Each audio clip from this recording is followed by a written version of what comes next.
In this video, we will discuss about this liposomal nanoplatform development and its validation. And we have understood in our previous video that the purpose of this liposomal nanoplatform. And just for a quick reminder, they are trying to develop a system that can activate immune response in the tumor microenvironment. So for that, let us first go through the let us go through the development process and its validations.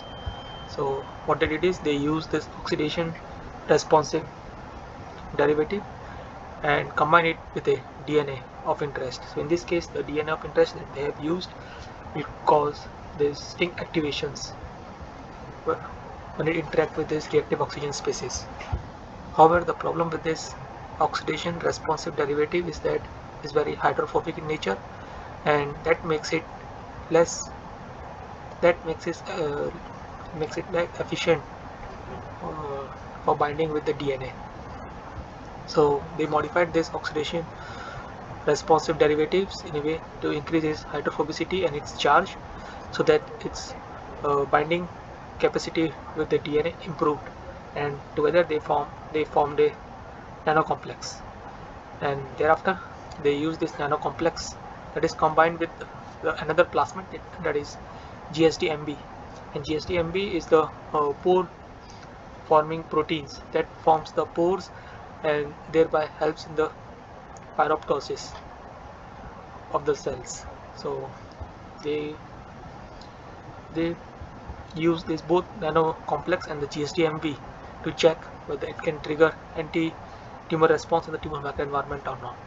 So first they check whether it is able to activate the sting pathways or not, and for that they use hard to transfect cells, that is T41 cells, and they can see that when they use the nanocomplex with PGSDMB, they are able to see activations of the sting pathways, TBK1 phosphorylations also, and IRF3 phosphorylations also.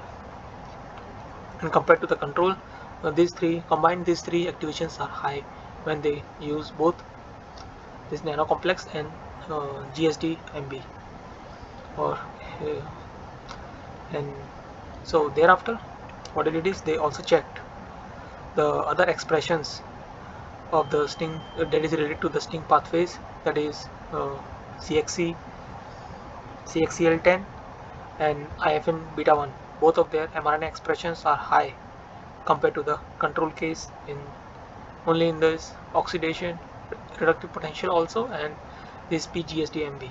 So this OPSA they have designed in a way that when it enters the tumors, and tumors usually have the high amount of ROS, this reactive oxygen species, to a range of 100 macromolar. So that will cause this, that will results in the change in this OPSA into the PSA, which is the active form of oxidation responsive derivative. So in that case also they are able to see high expressions of these markers that is related to the sting agonist pathways. And this IFN-β concentrations also shows it is highest when both of this nanocomplex and PGSDMBs are combined.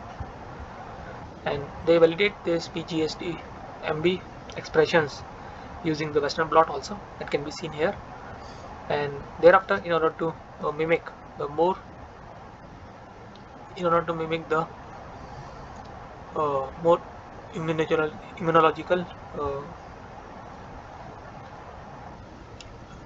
to mimic this immunological response, what they did is they either do the electroporations of this granzyme into the T41 cells or coculture them with NK cells. It will result in the formation of granzymes that can target the tumor cells.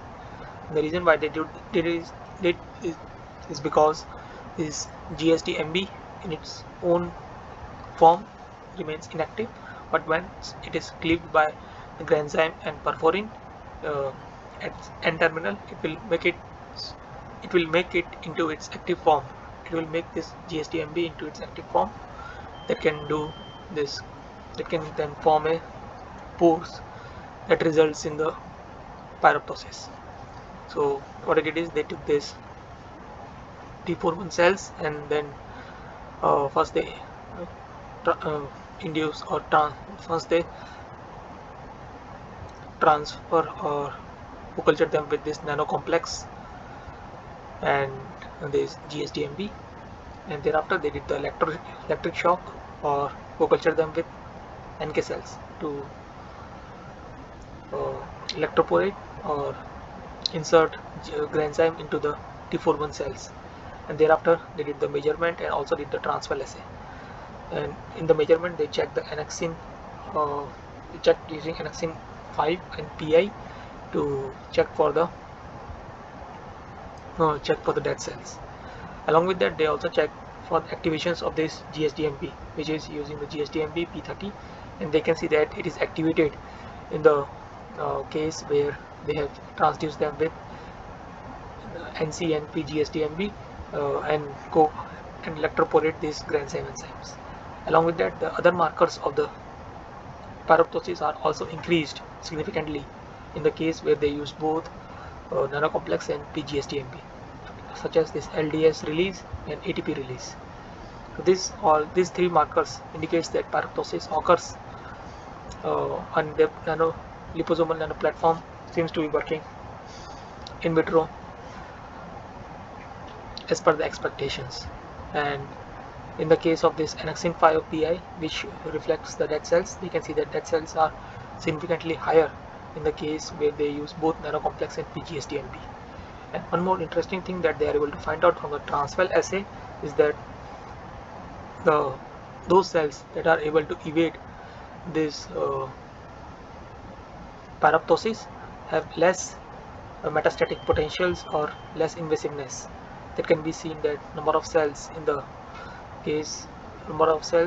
that pass through this transwell assay into the secondary chamber are less, and these things can be quantified and is shown in this panel M, where we can see that the relative invasion counts are low compared to the other cases.